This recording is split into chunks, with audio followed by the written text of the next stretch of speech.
The Confronting Anti-Black Racism strategy is integral to every area of our work. And sitting in this role as the Chief Operating Officer, I think we've evolved as an organization and as a society, and I don't think the systems have moved as quickly as they probably should have to reflect the communities that we're currently serving. I think as an organization, we need to be proactive in addressing these issues and working with other organizations and community groups to continue to attack anti-Black racism in the city of Toronto.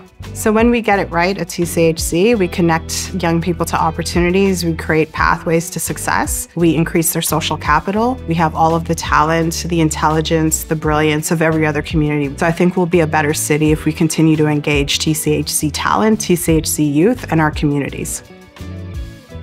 In Toronto, the Black population is 9.6%. In Toronto community housing, it's 40%.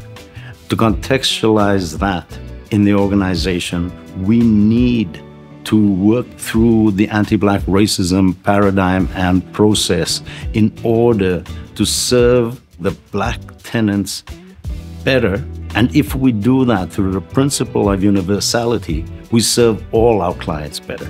In Toronto community housing, our approach is to build capacity through all the divisions in the organization to serve that community better. And by doing so, we change the way we work as an organization, we focus the way we work as an organization, and we ultimately deliver better services to everybody.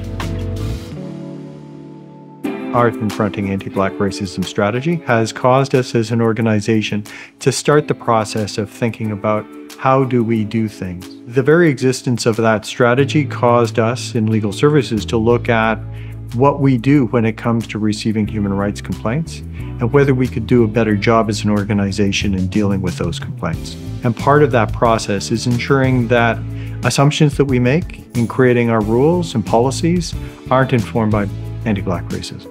The goal isn't to have a really perfect process to efficiently deal with human rights complaints, it's to avoid human rights complaints.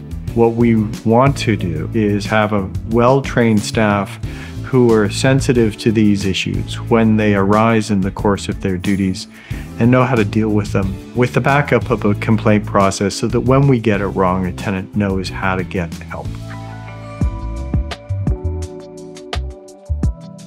So Taibu is a Swahili word, and it means be in good health. We always knew it existed. We knew that racism was a part of the healthcare system, the education system, the employment system. So actually having it acknowledged as, a public health issue was huge for us because it really made it real for everybody.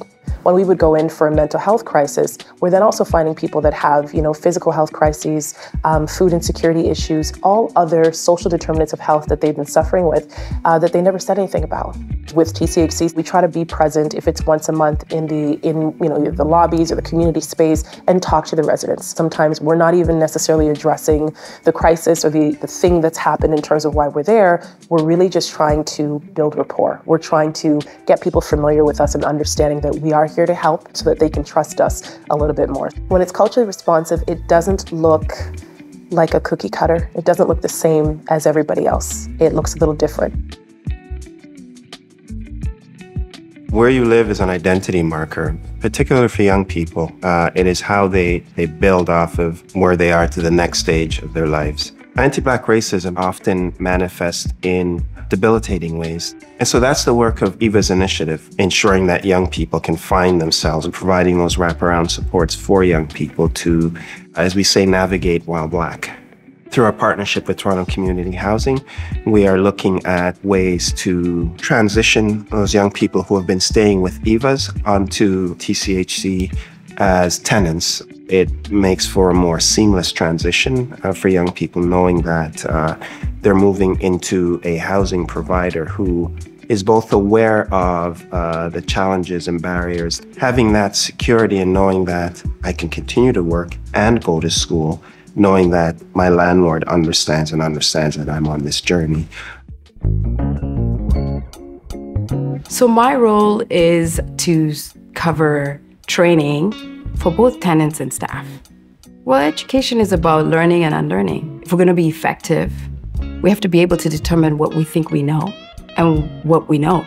And if we're going to propel a culture of performance, then part of that work is confronting anti-Black racism.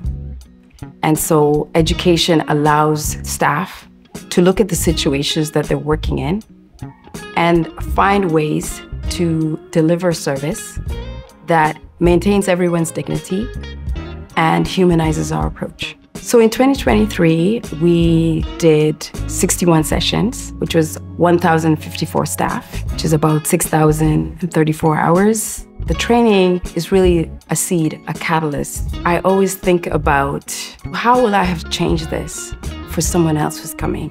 20 years from now, 30 years from now, will it be different for those who are going to be in these communities? It's the work of being a good ancestor. And if I leave and I have done that, then I have fulfilled my purpose.